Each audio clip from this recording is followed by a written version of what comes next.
Welcome back to Dang Square. Today we're doing a DIY video. I was kind of challenged on Facebook for an Altoids ABY switch. Now, I am known to making Altoids tap tempos, which are very simple to make. It's a little momentary switch with a jack and pretty much two pieces of wire in it. But somebody asked if I would be able to do an ABY switch. And thinking about it, the wiring is not going to be that hard to do. So what I'm going to do is taking this regular Altoids 10 with some parts and some wire, and we're going to make our own very inexpensive ABY switch. Now, as you can see, I haven't done anything to this because I wanted to do the whole process on video. So we're going to take this 1/4 inch bit. I'm going to put some holes in here for the jacks and the two switches. Now I have seen somebody do a ABY switch, but they took the back side and put the two buttons here, which is fine. But for me, I find that's way too close. I would prefer to have the buttons here, have a little bit of spacing in between the switches. Now what I am going to do is I'm going to put my input here and output A here or B, I'm not sure, just one output here and an output over here. Because I find it would be more ergonomic, I guess you could say, for a pedal board to go in from the side. Now my modeling for how I want to wire this up is coming off of this. This is a actual ABY switch that I have for my own setup. Now the difference with mine is mine will be, the Altoids one is going to be completely passive. There will be no electronics needed for this. No power switches, no DC voltage, what. It's pure plug and play AB switch, which is kind of a downfall because I won't have LEDs, but that's okay. It's going to be the basic form of an passive AB switch. Now this is how they usually come. And this design I'm not really a big fan of because your in is here and your outs are here instead of having like on the side. But yeah, we're gonna do just like this one: A on the A or B on the right, and then A and B on the left. Now the switches I'm using are two little latch switches. One is a single pole double throw, and one is a double pole double throw.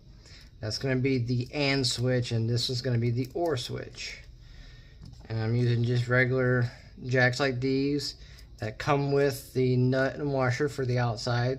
The great thing about this is that it helps ground the parts onto the tin, being its metal itself. So that helps. This is they're technically a stereo jack, but we're only going to be using the tip and sleeve of these jacks for this. So you'll need 3 of those. Now I can't use 2 of these, even though I have 2 of these, because if I were I can use this for each side and it'll switch between each side as the OR. Now to use another one and to put them both on one side would make this redundant. It would be all the time as AND, and you wouldn't be able to choose. The circuit would be completed for both sides all the time. So you have to get something where it's on both sides of the switch, but they're separate. So I'll have to do a jumper on this to use both of these. So when I activate that switch for AND, I'll hit both of those. But that'll be for later. So that's going to be the OR, that's the AND jacks. And I'm just going to be using some different color wire that I have around to kind of help me identify what is what as far as going from signal and your ground. So yeah, top of the tin, sides of the tin. Like I said, we'll have the switches on the sides. I'll have the jacks just a little bit up from center, just to make sure we have room for the switches. And the back one will be on dead center, so that'll definitely won't interfere if it's right in the center. Okay, let's go ahead and knock that one. Be a 1/4 inch hole. Now the hole has to be about 3/8, so about 1/2 inch wide.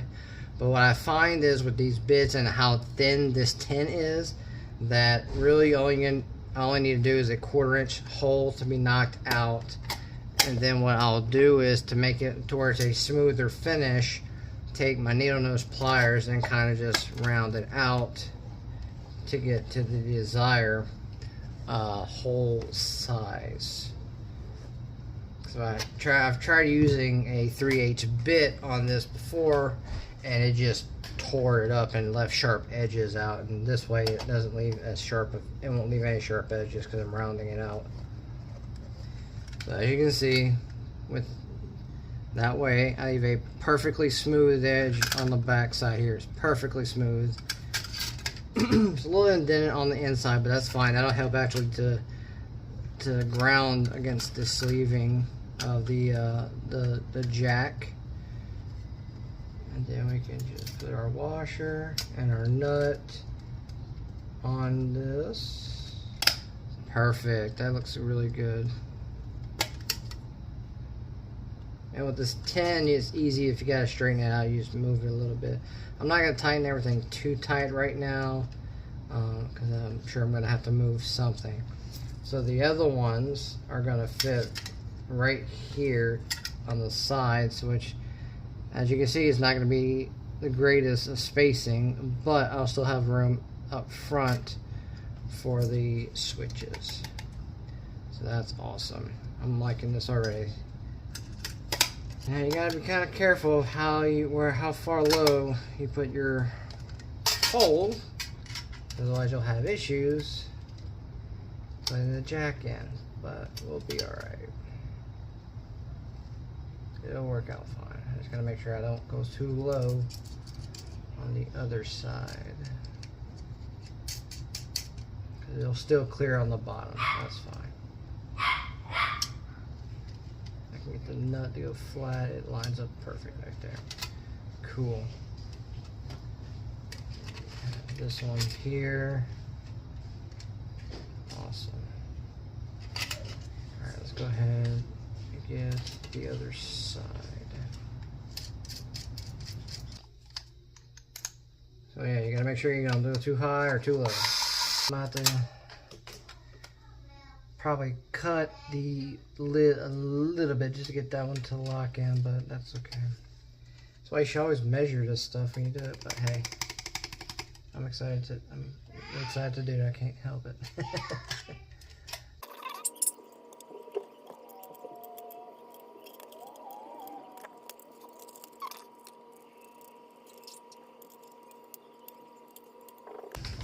Alright, so we got our jacks in. Our side jack, and we got our back jack. Yeah, so everything is a little. Now, if you can see, they're a little off, but that's alright. They'll still work. Just be unique.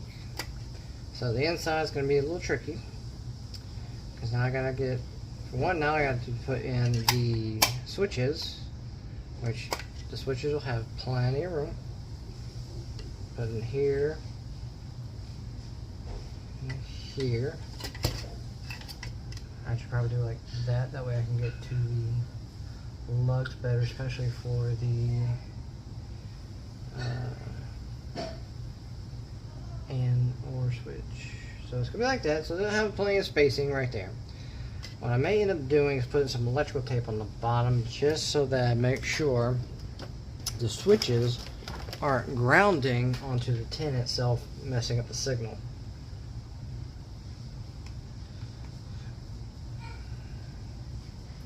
So even though the parts and everything are grounded to the tin, the switches, I don't need them to ground out on the tin. Now luckily with these switches, they're thick on the bottom, so there's not going to be that much gap in between, so it's not going to cave in on itself from constantly pushing the buttons. Now the only problem with using the needle nose to widen out the holes is that the inside tends to flower, so it creates a bit of an issue, because now it's pushing against the switch and not giving me all the room that I need. So this is what the switch is going to look like.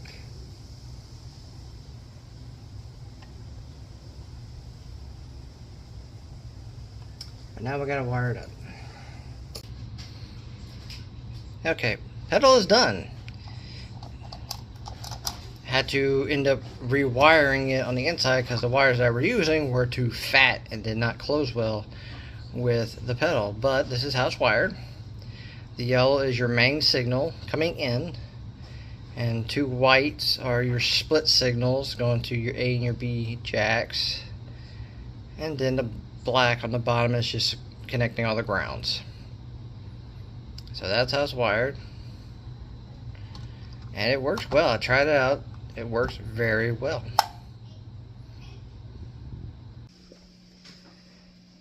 Alright, so we got it set up. Got 2 examples here how, where the signals go, going from this signal to the wah into that AB box to kind of use 1 amp, and then using the other signal going into the chorus. So right now I put kind of a drastic setting on the chorus just so we can tell that it's on the chorus.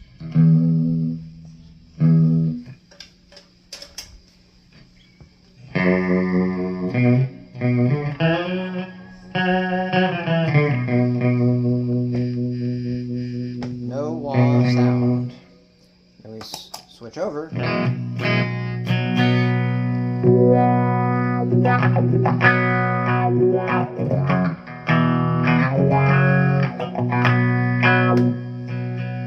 And we'll hit both.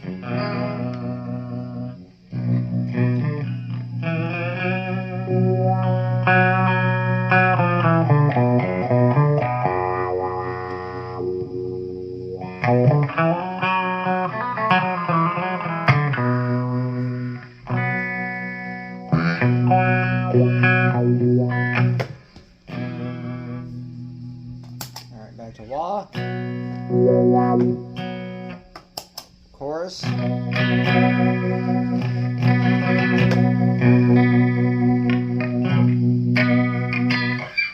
There. So, even though it doesn't have the indicators on, as long as you're using 2 drastic different either effects or signals, you'll be able to tell what's what. Now, I did try using a drive in like the wah, and the drive kept sucking the power out of the second effects. I tried it with this and a drive, and it wasn't working well. Then I tried the super chorus with a drive. It did not work well. So this is not really does well with drives. I mean, unless you're using 2 drives to kind of balance the signals, that's about it. But this, I wouldn't recommend using a drive after this. You might want to put a drive before this. But yeah, works great. First AB pedal I've made, and it works really good. Happy.